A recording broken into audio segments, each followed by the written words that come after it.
पता है कि किस तरह से इस समय देश में आखिरी 2 चरणों का चुनाव बाकी है। 5 चरण के चुनाव हो चुके हैं और 5 चरणों की जो रिपोर्ट हम लोगों को आई है उसमें इंडिया गठबंधन बहुत आगे है और भाजपा जो पहले 400 की बात कर रही थी, अब उसके बारे में बहुत जगह ये होने लगा कि भाई 200 टच कर ले वही बहुत बड़ी बात है, 200 पे संघर्ष कर ले। उनके अपने लोग 300 की बात करने लगे, 400 तो छोड़ दिया, उन्होंने भूल ही गए। अब वो 300 की बात करने लगे, फिर धीरे धीरे बहुमत की बात करने लगे, फिर 200 की बात पे आ गए। तो स्थिति जो है उनकी दिनों दिन खराब होती जा रही है।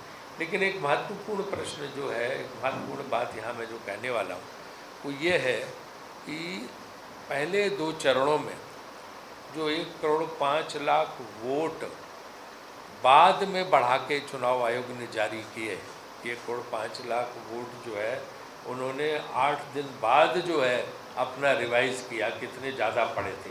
जबकि फार्म 17C होता है, फार्म 17C पे उसी समय कल जो भूतपूर्व मुख्य चुनाव आयुक्त रहे हैं कुरैशी साहब, उन्होंने भी कहा कि इसकी गणना तो इससे ज़्यादा ट्रांसपेरेंट तो कुछ होते नहीं। उस समय जैसे ही ईवीएम बंद हो जाता आपको पता चल जाता कितने वोट पड़े हैं।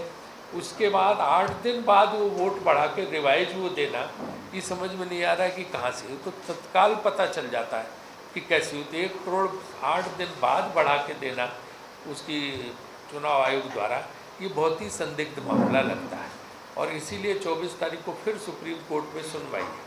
अब जहाँ जहाँ से फार्म 17C कलेक्ट किए जा रहे हैं वो चुनाव आयोग के जो अधिकारी हैं वहाँ देने को तैयार नहीं, जबकि वो देना चाहिए। जो एजेंट होते हैं, पोलिंग एजेंट, उनके हाथ में 17C फार्म दिया जाता है, वो 17C फार्म की कॉपी देने को तैयार नहीं है। तो ये जो चुनाव आयोग का रवैया है कि बेहद जो है संदिग्ध और बेहद खतरनाक रवैया है और 24 तारीख को सुप्रीम कोर्ट इसकी सुनवाई कर रहा है। हमें उम्मीद है कि सुप्रीम कोर्ट इसमें न्याय करेगा, क्योंकि जिस तरह से 8 दिन बाद जो चीज़ मशीन पे, आज आपने मशीन लाई क्यों? आपका तर्क तो चुनाव यही है कि हर चीज़ तत्काल हो जाती, वरना पेपर बैलेट से तो बहुत टाइम लगता। तो हम इसलिए ईवीएम लाए हैं। तो जब ईवीएम लाए हैं तो उसका 8 दिन बाद आप आंकड़ा दे रहे हो, वो भी 1 करोड़ वोट का फ़र्क है। तो ये जो है एक चिंता का विषय है, जिसको लेके जो है मुझे उम्मीद है कि सुप्रीम कोर्ट पूरा न्याय करेगी और लोग जो है सुप्रीम कोर्ट में गए हैं, वो लड़ रहे हैं और चुनाव आयोग आगे के दोनों चरणों में इस बात की बहुत मुस्तैदी रहे कि फार्म 17C के आधार पर तत्काल रिकॉर्ड जो है उपलब्ध कराएं और पिछले उसका भी रिकॉर्ड लोगों को उपलब्ध कराएं कि क्या हुआ 3, 4, 5 का और अब आगे 6 और 7 चरणों के चुनाव का रिकॉर्ड तत्काल उपलब्ध कराना चाहिए। और चुनाव आयोग को इस तरह का कोई काम नहीं करना चाहिए। इससे जनता के मन में बहुत शंका है और इससे जनता के अंदर आक्रोश पैदा हो रहा है। और जो एक्सपर्ट हैं, जो विशेषज्ञ हैं, वो सब भी यही बात कह रहे हैं कि आंकड़ा 8 दिन बाद जारी करना जो है बहुत रहस्यमय है और ये नहीं होना चाहिए। तो एक तो ये बहुत इम्पोर्टेंट बात है। दूसरी ये है कि अब जो चुनाव इस समय हैं वो बहुत कम सीटों पे रह गए हैं और जो माहौल है, माहौल के हिसाब से भाजपा काफ़ी पिछड़ी हुई है, इसलिए वो कोई भी साम दाम दंड भेद का इस्तेमाल कर सकते हैं।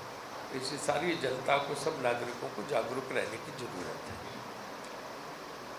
हम सब जगह अच्छी तरह, चाहे हिमाचल हो, चाहे पंजाब हो, चाहे हरियाणा हो और चंडीगढ़ की सीट में भी हम अच्छी तरह से जीत रहे हैं। आप मेरी बात का यकीन मानिए। हमने न्याय पत्र चंडीगढ़ के लिए जारी किया है, आप लोगों को मिला होगा। आप बोलिए तो मैं दोबारा पढ़ देता हूँ कि उसमें क्या क्या चंडीगढ़ के लिए हमने दिया है। और जिसमें जो है free water to every household up to 20,000 litre, हर महीने 20,000 लीटर मुफ्त पानी, और जो लोगों की इनकम 20,000 से तक है उनको 300 यूनिट बिजली free. Ownership rights to all rightful occupants of dwelling units and rehabilitation colonies including tenement sites and GPA housing schemes.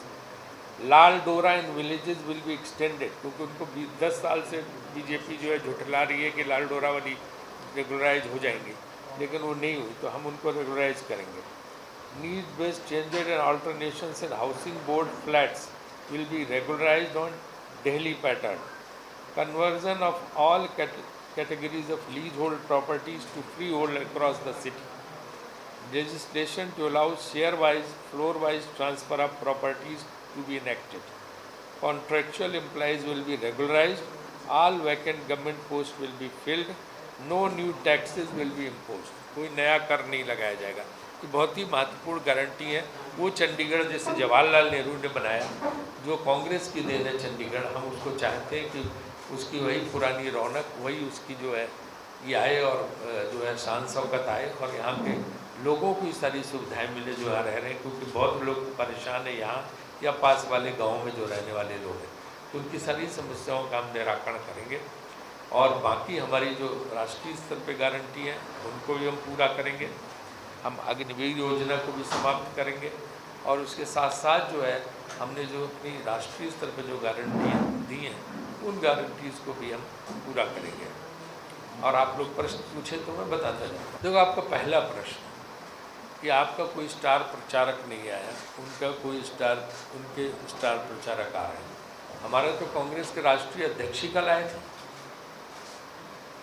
खड़गे जी, जो इतने वरिष्ठ नेता हैं और ख़ासतौर से वीकर सेक्शन से आते हैं, इतने अभी तक कल हमारे तो राष्ट्रीय अध्यक्ष यहाँ पे आके गए और हमारे अन्य नेता भी यहाँ पे आ रहे हैं, ऐसा कुछ नहीं है।